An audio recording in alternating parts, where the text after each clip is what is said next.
Hello everybody, John back again. Slightly different circumstances. I've mislaid my flip camera that I would normally use to make my videos, but I've put it somewhere, can't find it anywhere. So now I'm using the camera on my computer, which I've never actually used before. So fingers crossed, maybe it works well. I do notice though that it's a risk of turning my videos into one of those that's mirror image. So if that is the case, if you're seeing this back to front now, remember me in your prayers, because I really don't want it to be like that. So Mike, PC31,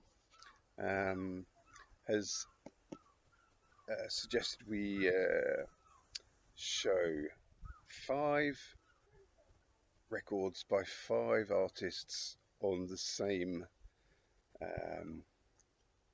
record label. Mike showed Stiff and a selection of artists on Stiff, very interesting. I'm going to go with this one. If I show you the first record, you'll know what it is. So this is Houses of the Holy by Led Zeppelin, and this is the first album by them that they released on their own record label, which of course is a legendary Swan Song.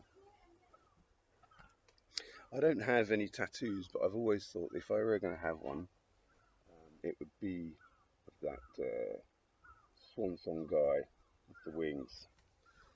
Very classic looking pose there. So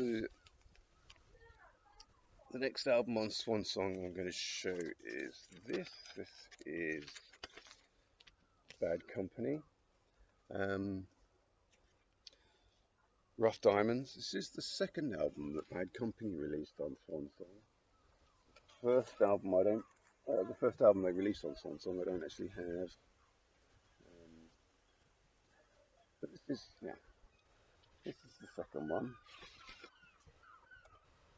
Quite a nice cover. Yep, there you go. Swan Song label. Quite like this cover because you can reverse the inner sleeve, and it gives a different image on the die cut cover. Next is, I don't know if everybody knew that this guy was on Swan Song ever at all. This is Dave Edmonds. Repeat when necessary. Dave Edmonds is if anyone doesn't know, is a Welsh, I don't know if he's still alive, I guess he must be, a Welsh independent star normally. I mean, he was very sort of, inspired by rock and roll and 50s music.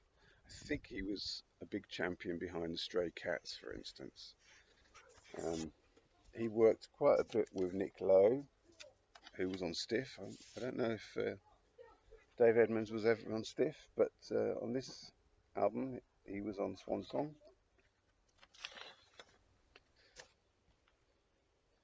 He was actually quite prolific, wasn't he? He made lots of records. There's the inner sleeve. This is the album with Girl Talk on it.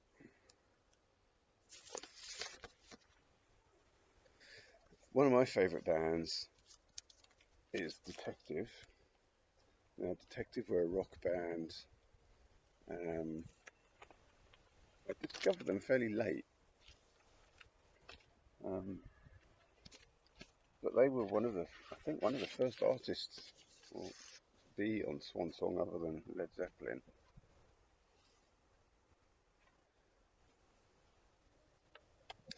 I like them because they were very influenced by Led Zeppelin, but I think there's a certain quality to them that reminds me of the Faces as well. So I often describe them as being a mix of the Faces and Led Zeppelin.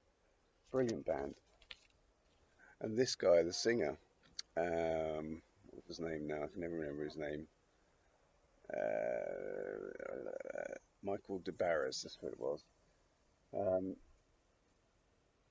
the first time I ever saw him was on Live Aid, and he was the singer at the time for Power Station,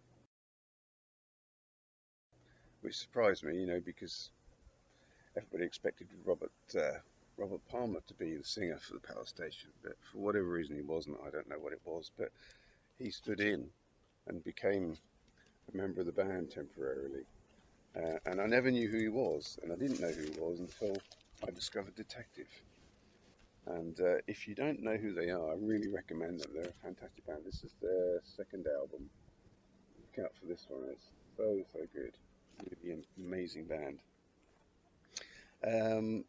Next record I'm going to show had a bit of an accident once. So this is Maggie Bell. You should see the corners chewed off. Even I keep the plastic out the sleeve as it was to show that it was chewed off. I'll tell the story as I take the record out. So my daughter wanted to have a rabbit, and my wife got a rabbit, and we hadn't been in the UK very long, and it turned out that here in the UK people keep their rabbits. Some people keep their rabbits indoors permanently. I've never heard of that before. Anyway, so my wife had gone out and bought an indoor rabbit, and yeah, turns out if you have rabbits indoors, they chew things.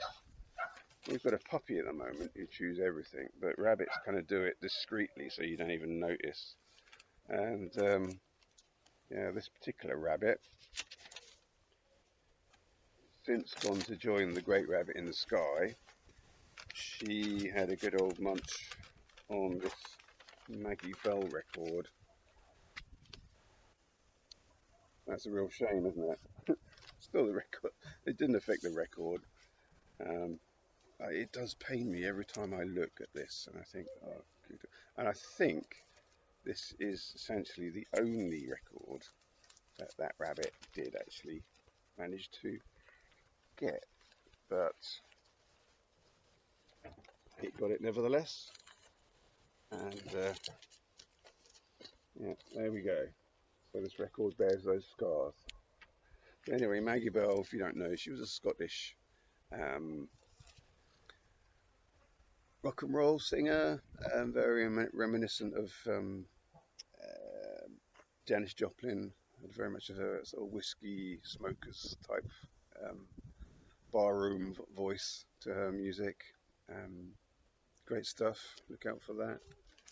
Oh, and this is her second solo album. She used to sing for a band called Stone the Crows. But this is her second solo album, and this was the first album that she released on Swan Song. And I think the only one. I don't think she did another one on Swan Song. And Mike, as a little bonus, I'm going to put in this one too, purely because it's the only other artist I have, aside from these ones I've shown, on Swan Song, and that is obviously Robert Plant. Robert Plant, Pictures 11. When did he release this?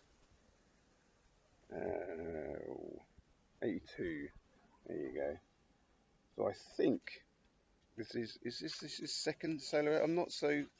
I'm a big Led Zeppelin fan, but I'm not so fond of Robert Plant's solo music. At least I haven't been up until now.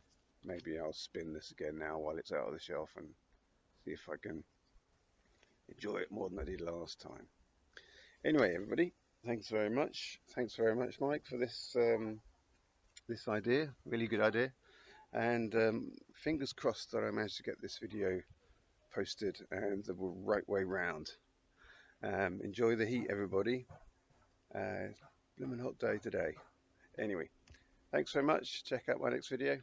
Bye.